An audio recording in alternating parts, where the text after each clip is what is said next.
Well, we have reporters across two states this morning covering the floods. Letitia Lemke in Bathurst, Nick Dole in the Hawkesbury, northwest of Sydney, and Danny Morgan in northern Victoria. Let's go first to Letitia Lemke in Bathurst. And Letitia, what is the latest on the ground there? Oh, good morning. Well, the river's gone down slightly. It peaked at about 5.7 metres around 11 o'clock last night, and the main road, the Great Western Highway into Bathurst, was cut at Kelso.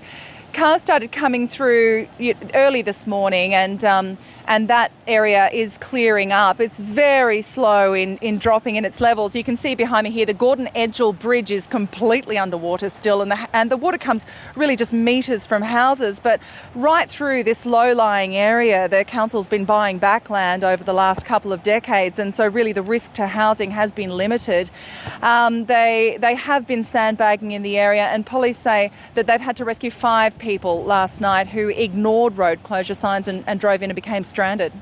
Just shortly, not too far away, just north of Bathurst, Sofala have had evacuations, so 20 people have been evacuated and water is coming to 6 houses there. And any other areas nearby that are under threat? Sorry, did you say nearby in Bathurst under threat? There was one house in Bathurst that had water come into it, but there has been sandbagging. But really, they put in big levees here, and I think together with their buyback plan, that's doing okay. The dam here is at capacity though, and so it's really a wait and see. There is rain, as you can see, and they're expecting big rains to come in around lunchtime. So we'll have to wait and see what happens. So, Letitia, what are the warnings to residents there? Obviously, that water looks as though it's fairly fast moving. Yeah, it is fast moving, and I think the thing that's really frustrated police is that people have ignored those road closure signs and gone through it. It's something that's really frustrated the council as well, because a lot of those roads are going to need a lot of work by the time this water clears. Particularly 11 Mile, where people were being diverted last night. That had a lot of traffic over it. The Great Western Highway will also need some work. But people are just, the police are saying, along with SES, stay away from the water. There's also fallen trees. In Sofala, they've been without electricity there overnight. I'm not sure if that's been able to get back up, but that's really hindered SES here being able to speak to SES there. There's no injuries there that are reported so far. So everything's looking good. Canaldra also has a lot of water through it. That's cut in half. But the SES is saying so far no evacuations there and no water through houses. OK, that's the situation in and around Bathurst. Letitia, thanks very much. Hopefully we'll come back to you later in the morning. Thanks. Well, let's now cross to Nick Dole. He's in the Hawkesbury region in New South Wales. Now, Nick, what's the latest there?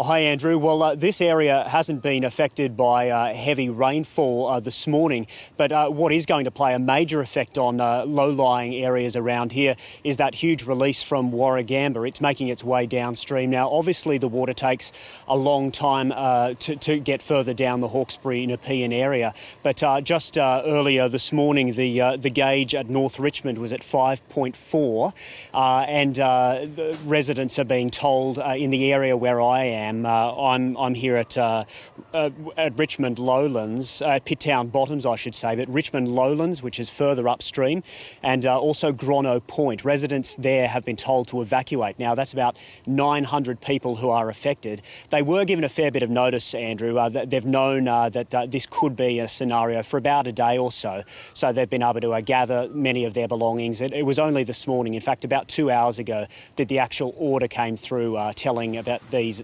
900 residents they actually had to get out. So, Nick, unlike Bathurst, which you just saw where the water was moving very quickly, the water behind you looks quite still. Does that mean the worst is yet to come? Well, certainly the worst is yet to come. The SES is predicting the river could reach 9 metres later on today. The water, from what we were seeing before, and it has slowed maybe somewhat, Andrew, but it is moving fairly fast, and there's a fair bit of debris in it as well. We heard some of the shore actually break away only about 10 minutes or so. It sounded almost like an iceberg. So the strength of this water coming through and eroding the shore is plain to see, really, and it's only going to get faster. Quite a lot of debris coming down, and that's affecting transport because, of course, a lot of these communities along this river rely on ferries to get from one side to the other, and a number of them have had to be closed. It's just far too dangerous to have them on a river that's got so much debris on it. Indeed, Nick, you've mentioned that. I can now see in the background there behind you that there is that debris which is moving obviously very quickly.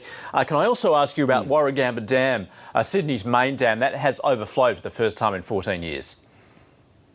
That's right, a huge event, and the people who were up there last night described, just their excitement. It's something that doesn't come along very often. Of course, Andrew, you'd realise just a couple of years ago it was almost bone dry, but a huge release of water last night. It reached capacity around about 6:30, and shortly after, a lot of water spilled over. Now, an amazing sight, but it's going to have some pretty dire consequences for the communities further downstream, and we'll start seeing more of that later on today. OK, Nick Dole in the Hawkesbury region, thanks very much. Let's now go to Victoria for the situation there. ABC reporter Danny Morgan is standing by in Wangaratta. Danny, just tell us what the conditions are like there this morning. Well, there's been only a few drops of rain overnight, Andrew, but as you can see behind me, the Ovens River has plenty of water in it.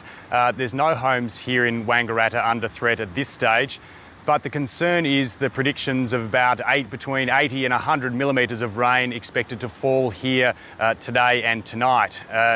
The more immediate threat at the moment is to the east of Wangaratta in the Goulburn Valley.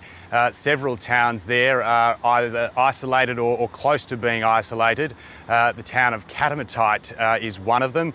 All roads leading out of Katamatite have now been closed. The residents there were asked last night or urged last night to evacuate. It's a town of about 350 people. About 75% of the town has decided to stay. They're going to try and protect their houses, but they watch the Boozy Creek, which runs to the south of the town, they watch the Boozy Creek come up by about 5 inches or 100 mils or so overnight. So in that region, there's predicted to be about 30 to 50 millimetres of rain today and tonight, so that's certainly going to cause some problems. So, Danny, you mentioned that they're expecting some 80 to 100 millimetres where you are. Does that mean that evacuations are possible? Look, perhaps down the track we'll have to wait and see how much rain we get.